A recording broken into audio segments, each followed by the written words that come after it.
तो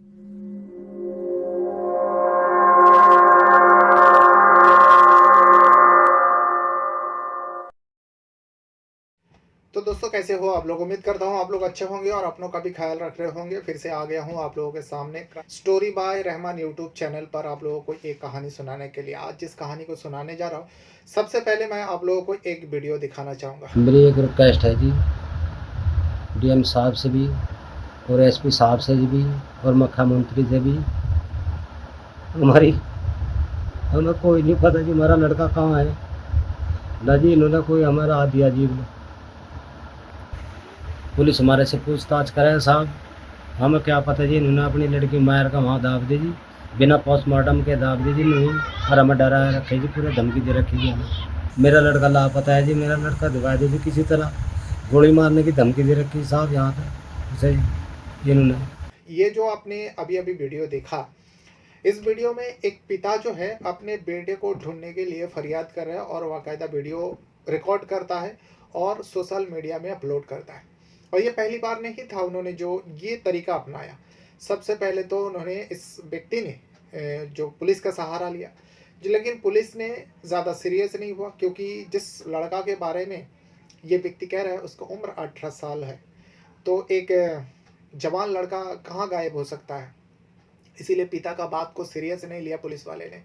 तो पिता जो है परेशान होकर सोशल मीडिया का सहारा लेने का सोचा। सोशल मीडिया में ये वीडियो रिकॉर्ड करके अलग अलग प्लेटफॉर्म में अपलोड कर देता है और देखते ही देखते 2 दिन के अंदर ये वीडियो वायरल हो जाती है। अब जैसी वायरल होती है और ये जो पिता है बड़े बड़े लोगों का नाम बता रहा है, जो मुख्यमंत्री तक नाम बता रहा है, जो आप लोग प्लीज़ मेरे बेटे को ढूंढ दीजिए। पुलिस वाला कुछ काम नहीं करे। पुलिस में गया था, आप पुलिस वाले का हाथ पैर फूलने लगे। पुलिस वाले जो है अब इस व्यक्ति का जो शिकायत है सीरियस तरीके लेता है और फिर पूछताछ होती है। दरअसल अगर ये पिता आखिर अपने बेटे को क्यों ढूंढ रहा था और इनका बेटा कहाँ गायब हो गया था। तो बेटा जो है कुछ समय पहले घर पर ही था। ये लोग हिमाचल प्रदेश में काम करता था, लेकिन होली के त्यौहार मनाने के लिए ये लोग बागपत आए थे, उत्तर प्रदेश का बागपत। और इसी बागपत पे रह रहा था। उनका पूरा पुश्तैनी घर है, यहीं सब लोग रहते हैं, लेकिन रोजी रोटी के चक्कर में ये लोग हिमाचल प्रदेश में रहा करता था। कुछ समय पहले आया और आने के बाद बागपत पे जिस गांव का रहने वाला होता है, उस गांव में एक लड़की का मौत हो जाती है संदिग्ध हालत में। यानी लड़की भी 17 साल की थी।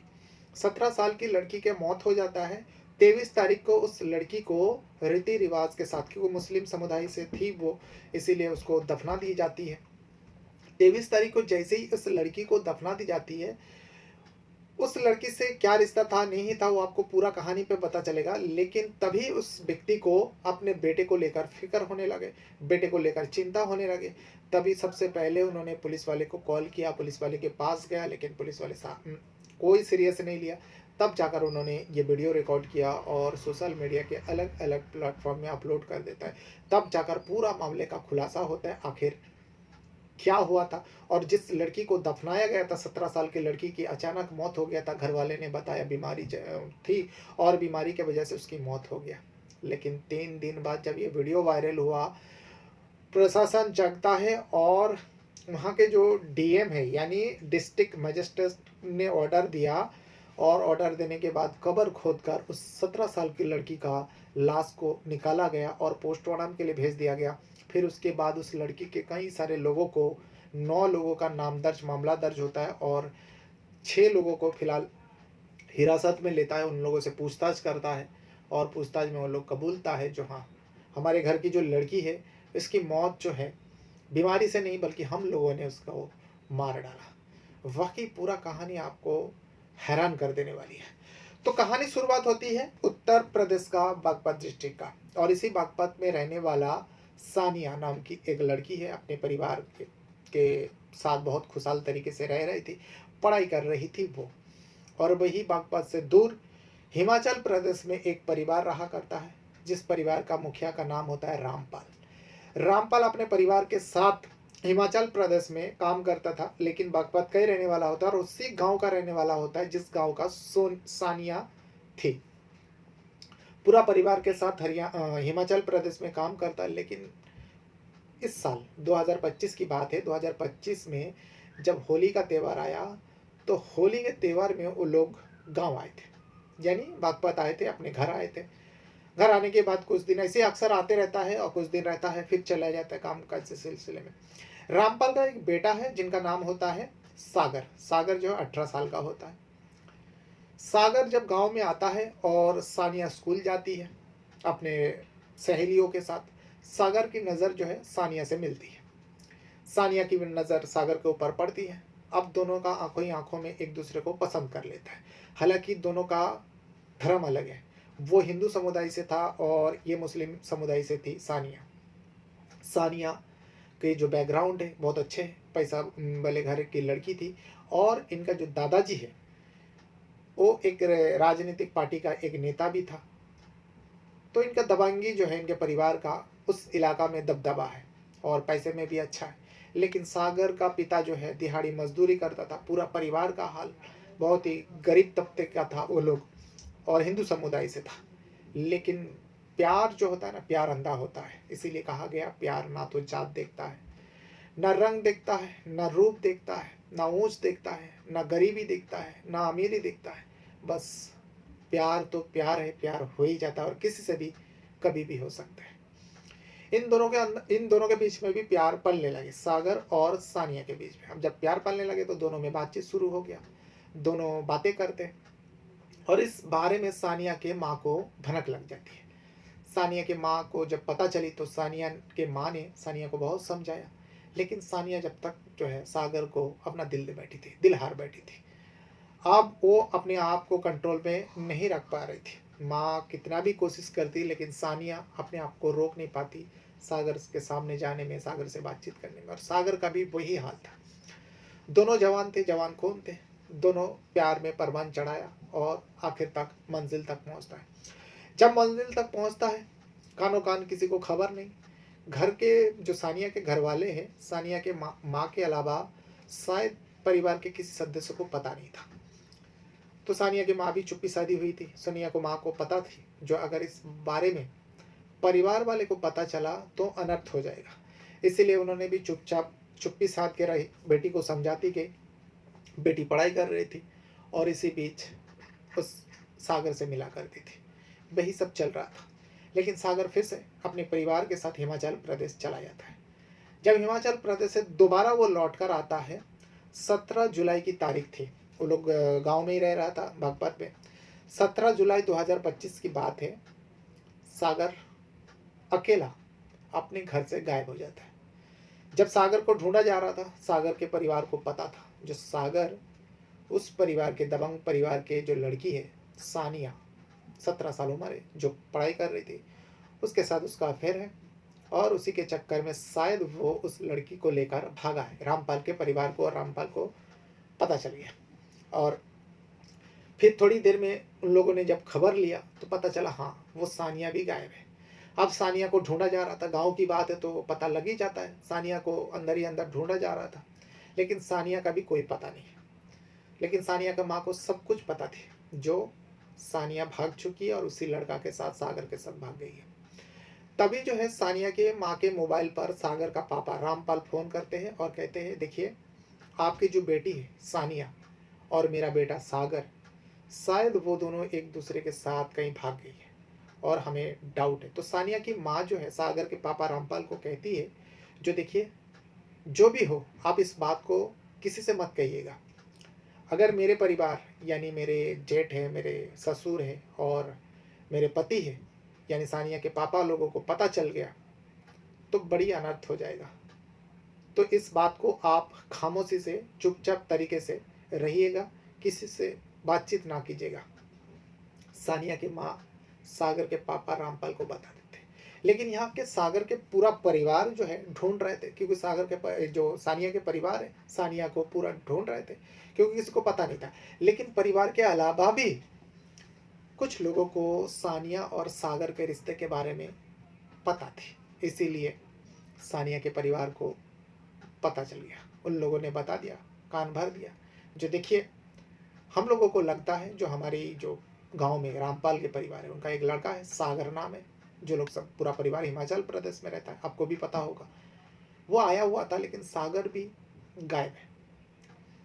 जब सागर गायब है और सागर के बारे में उन लोगों ने बताया, जो हम लोगों ने देखा आपकी बेटी को सागर के साथ बातें करते हुए, इधर उधर जाते हुए, साथ में हंसते बातें करते, पहली बार सानिया के परिवार को पता चला।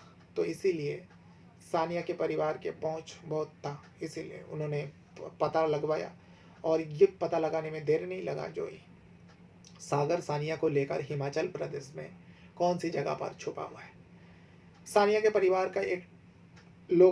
के लोग जाते हैं कुछ लोगों के साथ, और सागर के बाइक के नंबर के जरिए पता लगवा लेते हैं जो सागर कहाँ पर सानिया को लेकर छुपा हुआ है।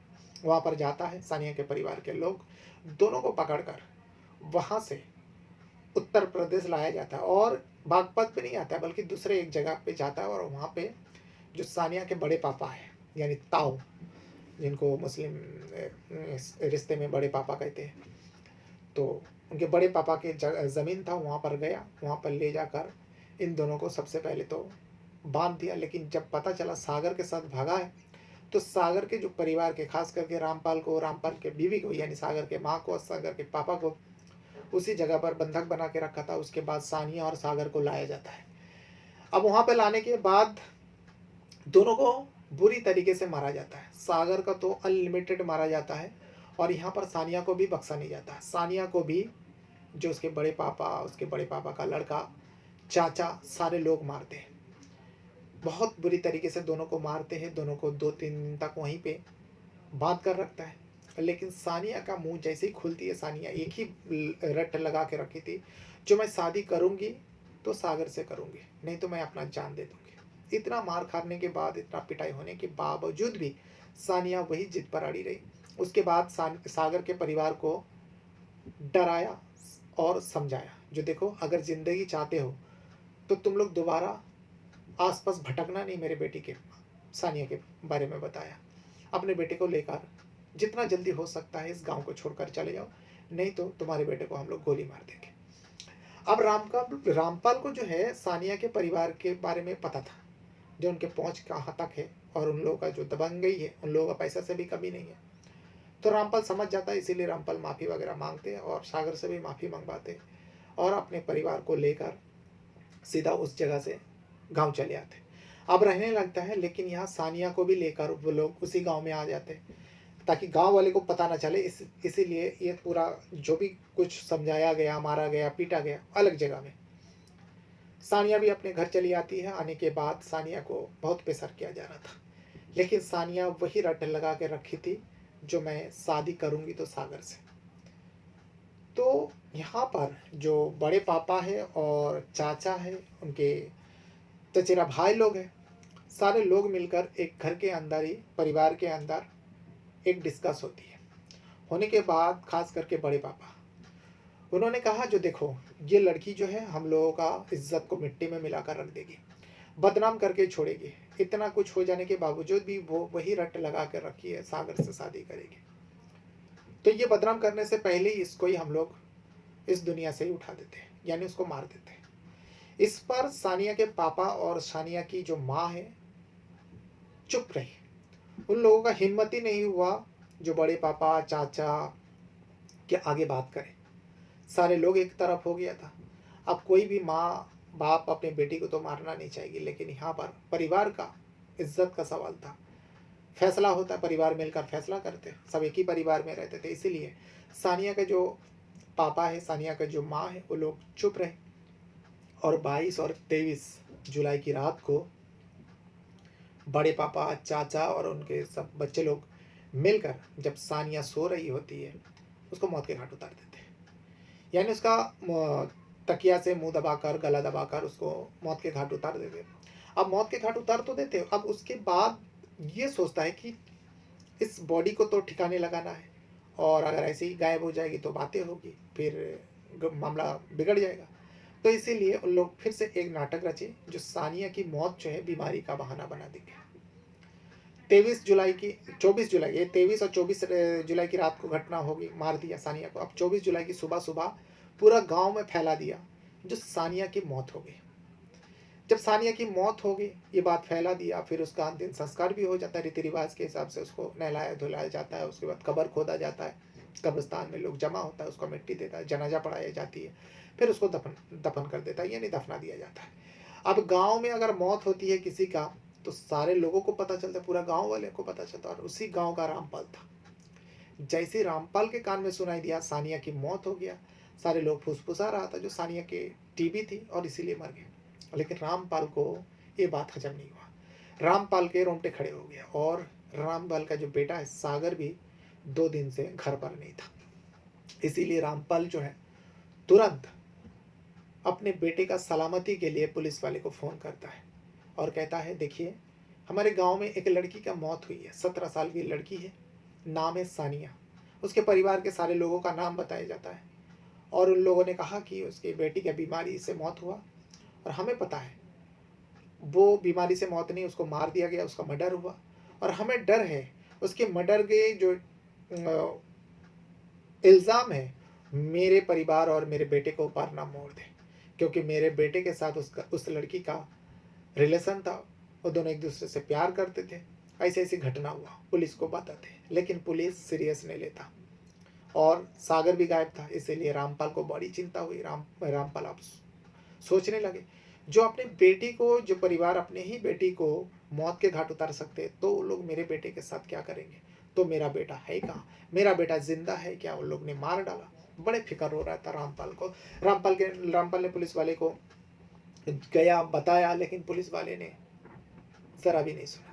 उसके बाद रामपाल आप समझ नहीं पा रहा था जो करे तो क्या करे। फिर रामपाल एक वीडियो बनाते हैं, वीडियो रिकॉर्ड करता है और उसमें साफ साफ बताता है, तो देखिए मैंने पुलिस का सहारा लेने का सोचा लेकिन पुलिस ने कोई कार्रवाई नहीं किया। मेरा बेटा 3 दिन से गायब है और मुझे तो लगता है जो सानिया के परिवार है मेरे बेटे को भी मार दिए होंगे। तो मेरे बेटे को ढूंढ दीजिए, मेरे बेटे को बचा लीजिए। रोते हुए बाप फरियाद कर रहा था। वो वीडियो वायरल हुआ।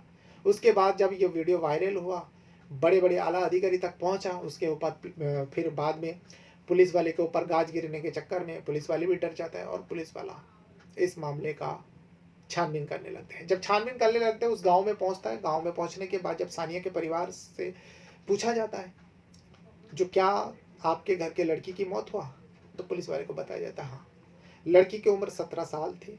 पुलिस वाले को अब रामपाल की बात सच लगने लगा, जो उन्होंने तो जो कुछ भी कहा था सच कहा था। तो पुलिस वाले का भी अब जरा परेशानी बढ़ गया। तो पुलिस वाले अब करे तो क्या करें। अब मौत का बहाना जो है बीमारी का दे रहे थे जो सानिया के परिवार, इसलिए उसको दफना दे चुके थे। अब ये 26 जुलाई को ये पूछताछ हो रही थी, लेकिन 25 जुलाई को पूछताछ हो रही थी और 23 और 24 जुलाई की सुबह सुबह उसको दफना दिया गया था। यानी 24 जुलाई की सुबह दफना दिया और 25 जुलाई को पुलिस वाले आकर उस सानिया के परिवार से बातचीत कर रहा था। जब सानिया के परिवार ने बताया तो पुलिस वाले को मामला पूरा समझ में आ गया। जो रामपाल ने जो कुछ भी कहा सच था। रामपाल को बैठ के पूछताछ करता है, रामपाल पूरी बात बताता है। उसके बाद अब कब्र से तो पोस्टमार्टम किया नहीं गया था सानिया का, इसीलिए कब्र से निकाल कर पोस्टमार्टम करना एक छोटा मोटा काम नहीं था। तो इसीलिए जो डीएम है, डिस्ट्रिक्ट मजिस्ट्रेट के पास जाते हैं और उनसे ऑर्डर लेता है।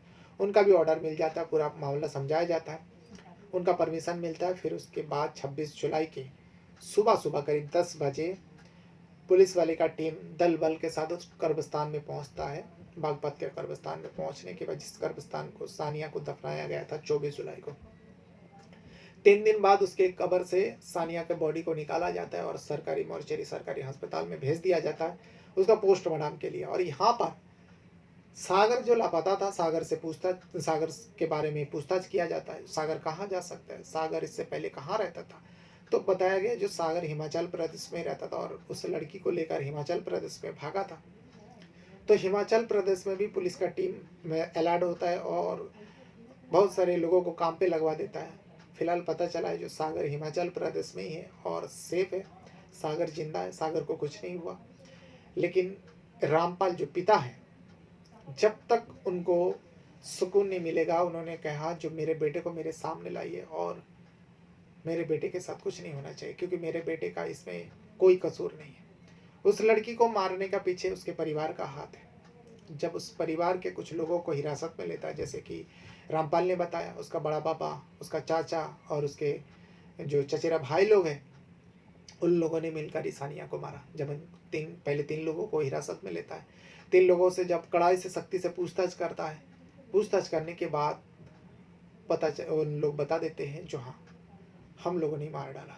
मारने का पीछे वजह सागर, लड़की की बदचलन, लड़की की बात ना सुनना, एक मुस्लिम समुदाय से होकर एक हिंदू लड़का से प्यार कर बैठी। इतना समझाने के बावजूद भी, मार खाने के बावजूद भी वो सागर से शादी करने का लट लगाई बैठी थी। इसीलिए हम लोग गुस्से में आकर उसको मौत के घाट उतार दिया। और वहाँ पोस्टमार्टम का भी रिपोर्ट आ जाती है। पोस्टमार्टम के रिपोर्ट से पता ये चलता है जो हाँ, उस लड़की को गला घोटने के, दम घुटने की वजह से, सांसें बंद होने की वजह से उसकी मौत हुआ। वाकई अब ये पूरा डिटेल, अभी तक तो उस लड़की का पोस्टमार्टम शुरुआती रिपोर्ट आई है, लेकिन सागर सुरक्षित है, इतना पता चल गया। उसके पापा को बात भी करा दिया रामपाल से। तो रामपाल अभी फिलहाल तसल्ली लेकर बैठा हुआ, जो जब तक उनका बेटा उनके सामने न आ जाए उनको पूरी तरीके से तसल्ली नहीं मिलेगी। तो ये था वो पूरा घटना जो उत्तर प्रदेश बागपत से शुरू होती है और हिमाचल प्रदेश से घूमते हुए फिर से बागपत आती है और बागपत उस लड़की के मौत के बाद ही ये कहानी सामने आती है। बहरहाल अपने साथ साथ अपना परिवार का भी बहुत ज़्यादा ख्याल रखिएगा और इस वीडियो को यहाँ तक देखने के लिए आप लोगों का बहुत बहुत धन्यवाद करता हूँ। कुछ कहना है, कुछ बताना है तो वीडियो के कमेंट बॉक्स में आप अपना राय दीजिएगा। और अगर आप पहली बार इस चैनल पर हो, यानी स्टोरी बाय रहमान पर पहली बार हो, तो चैनल को सब्सक्राइब ज़रूर कीजिएगा। और इसी नाम से मेरा इंस्टा ID भी है, मेरा फेसबुक पेज भी है इसी नाम से। आप चाहे तो वहाँ पर भी जाकर मुझसे बातें कर सकते हो मैसेज के ज़रिए। Thank you very much.